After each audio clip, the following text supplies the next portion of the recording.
وہ پکا کرتی ہے، انسان کو بھٹکنے نہیں دیتی، اس کا لکھا ہوا ضائع نہیں کرتی۔ اور جس نے بہترین الفاظ اللہ کے لیے بے حساب لکھا نا اچھا اچھا کر کے، روز آخرت قلم کی سیاہی اور شہید کا خون دونوں کو تولا جائے گا، اور جس کا وزن زیادہ ہوگا نا وہ جنت میں چلا جائے گا۔ سبحان اللہ، وہ بھی شہید والے مقام سے جائے گا۔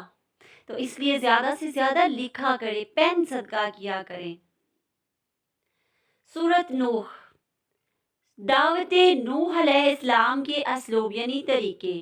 مرحلہ اول، شرک سے نجات کی دعوت دی گئی، پھر خالص بندگی کی تلقین کی گئی، پھر اطاعت الہی کی تاکید کی گئی۔ سب سے پہلے کیا؟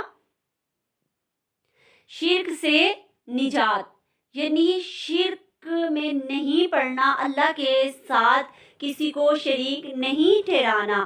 اگر شرک کر رہے ہیں تو سچے دل سے ابھی توبہ کر لینی ہے، اللہ سے مانگنا ہے۔ اللہ کے نبی نے آپ کو یہ راستہ دکھایا ہے، اللہ نبی کا دامن تھام لینا ہے۔ خالص بندگی کی تلقین کی گئی ہے کہ اس کے ساتھ کسی اور کو نہیں ملاؤ، بندگی صرف اللہ کے لیے۔ اطاعت الہی کی تاکید، اللہ کی اطاعت کرنی ہے، یہ حکم مل رہا ہے، بار بار مل رہا ہے۔ پھر اعلانیہ اور خفیہ دونوں انداز میں اللہ کا کام کرنا ہے، اللہ کی اطاعت کرنی ہے۔ اور پھر توبہ کا حکم اور مغفرت کی امید۔ فرمایا گیا کہ توبہ کرو، تمہارے گناہ سمندر میں بڑے ہوں گے، تم سچے دل سے مجھ سے توبہ کرو گے، معافی مانگو گے تو میں ارحم الراحمین بن جاؤں گا، میں غفور الرحیم بن جاؤں گا، میں تجھے معاف کر دوں گا۔ لیکن شرط یہ کہ تمہیں امید رکھنی ہے، بھروسہ رکھنا ہے کہ تیرا رب معاف کرنے والا ہے، امید نہیں چھوڑنی کبھی بھی۔ پھر بنیادی اصول ہے اس کے، کون سے؟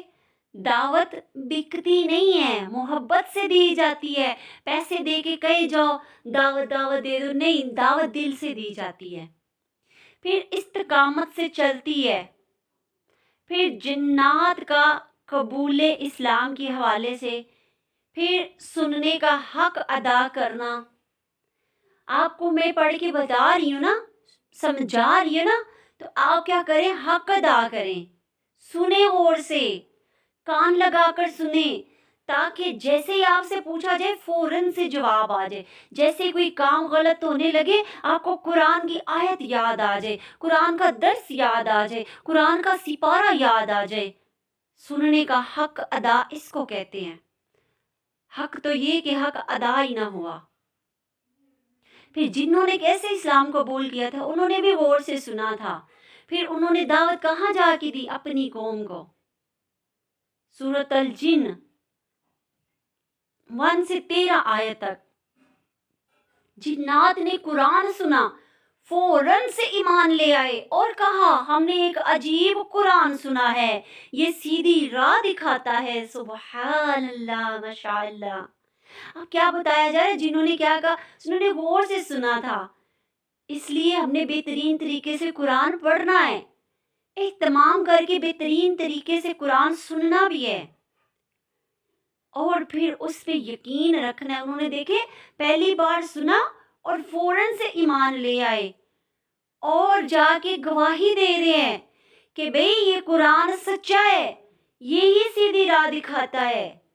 اس طرف آ جاؤ، آپ نے بھی یہی میسیج دینا ہے کہ یہ قرآن سچا ہے، یہ قرآن حق ہے، ہم نے اللہ کی رسی کو پکڑ لیا ہے، اب ہم نے نبی صلی اللہ علیہ وسلم کے دامن کو پکڑ کے کام کرنا ہے۔ ہمارے لیے کیا پیغام ہے؟ تحیر ایمان کی منافی ہے، اللہ کی صفات مان کر اس کے حکم کو فوراً تسلیم کرنا ہے۔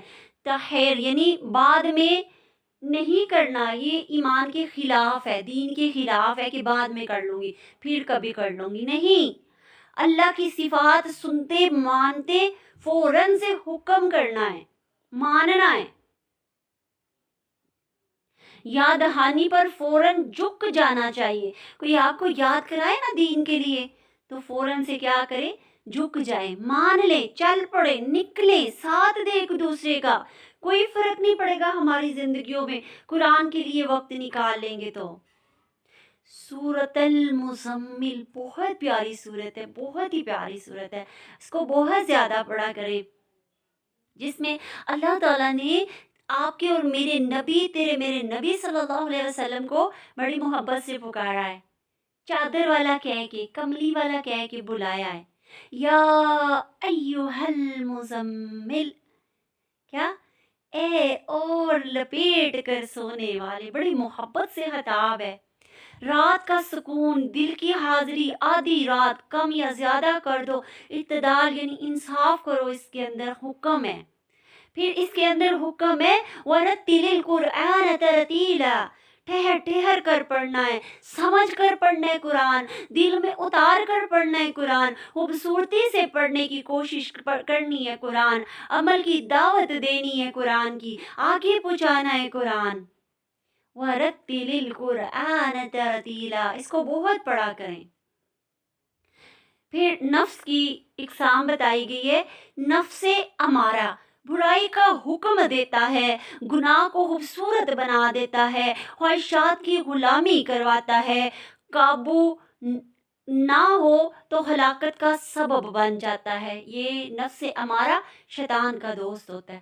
پھر نفس لوامہ گناہ کے بعد ملامت کرتا ہے، ندامت، شرمندگی، خود احتسابی اور ضمیر کی بیداری، اصلاح کی تڑپ، یہ آپ کے ضمیر کو ہلاتا ہے.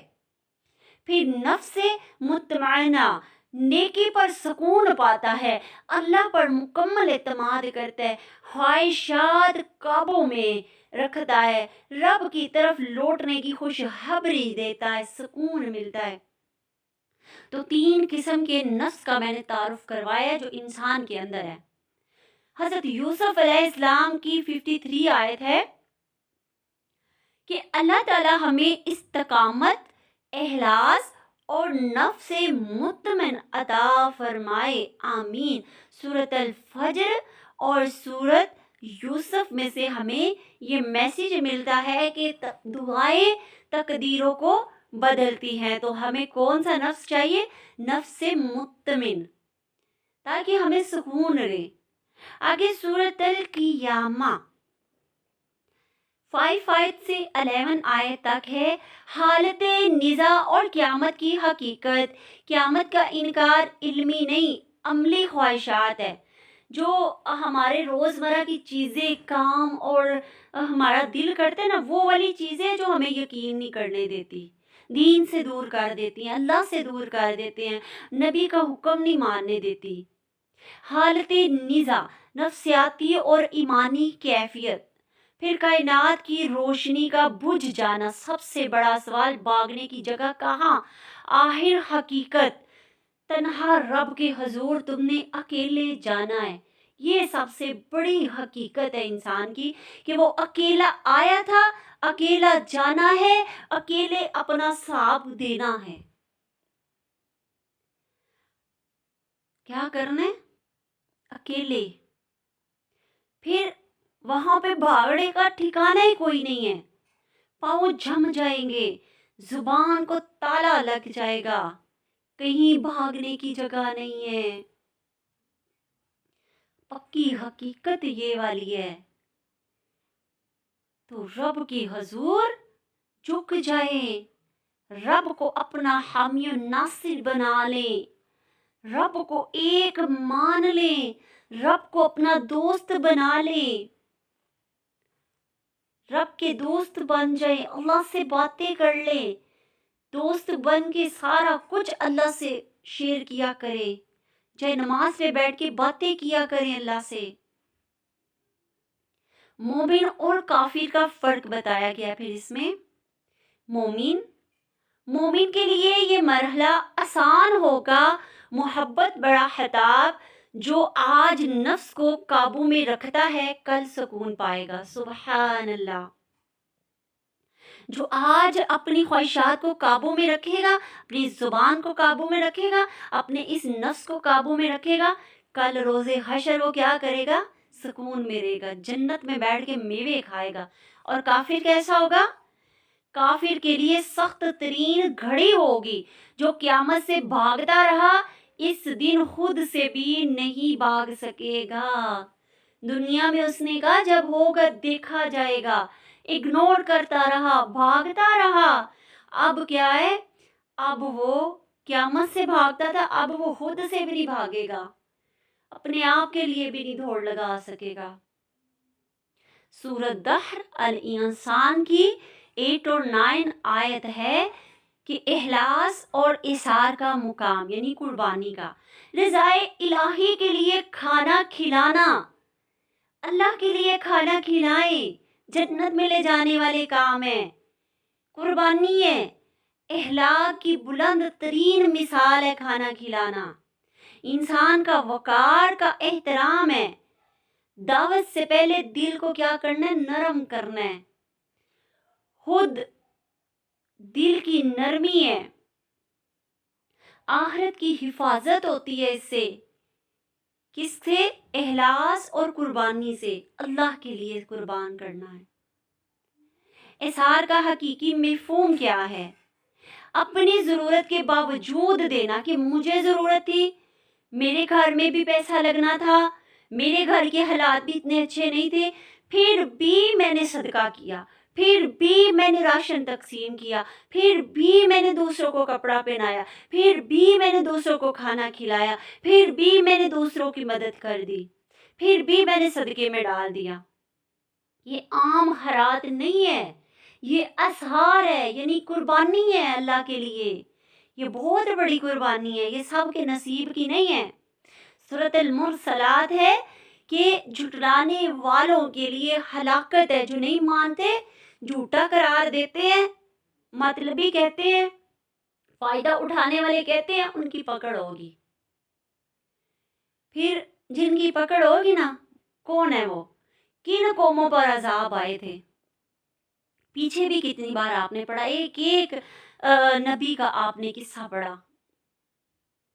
حضرت نوح کی قوم پر عذاب آیا، حضرت عاد کی قوم پر عذاب آیا، حضرت لوط کی قوم پر سب سے خطرناک عذاب آیا، فرعون اور اس کی قوم پر عذاب آیا، حضرت سمود علیہ السلام کی قوم پر عذاب آیا۔ یہ سارے وہ نبی ہیں جن کی قوموں پہ عذاب آئے۔ یہ اس کے اندر وہ فرعون ہے جس کی قوم پر عذاب آیا۔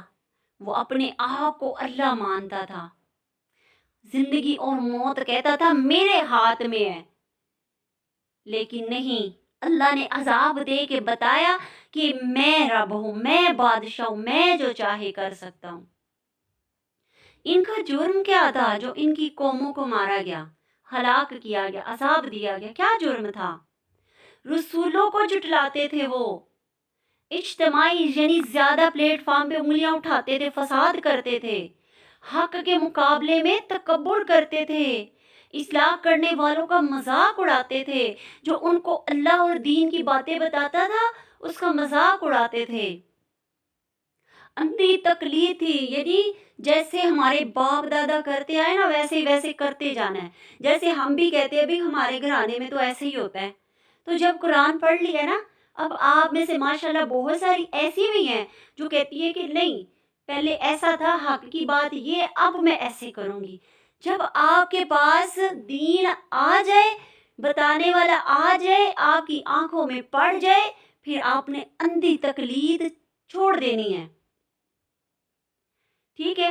پھر لکیر کے فقیر نہیں بننا۔ پھر اللہ نے آپ کو یہ ذہن دیا نا، ذہن، اس ذہن کے ساتھ آپ نے کام کرنا ہے۔ ہم اصول لیتے ہیں، عذاب اس وقت آتا ہے جب قوم کی اکثریت ایک گناہ پر متحد ہو جاتی ہے۔ دنیا میں بھی پکڑ ہو سکتی ہے، صرف آخرت پر معاملہ موقوف نہیں۔ کیا بتایا گیا؟ کبھی کبھی دنیا میں بھی عذاب آ جاتا ہے، کبھی کبھی بیماری یا کوئی نقصان یا کچھ ہے نا ایسا، اللہ تعالیٰ دنیا میں بھی سزا دے دیتے ہیں، کچھ آخرت میں، لیکن یہ اللہ کے ہاتھ میں ہے کہ وہ کب دے گا۔ تو اللہ تعالیٰ ہماری رعایت فرمائے، اللہ تعالیٰ ہمیں عمل صالحہ کرنے کی توفیق عطا فرمائے۔ وما علینا الا البلاغ المبین۔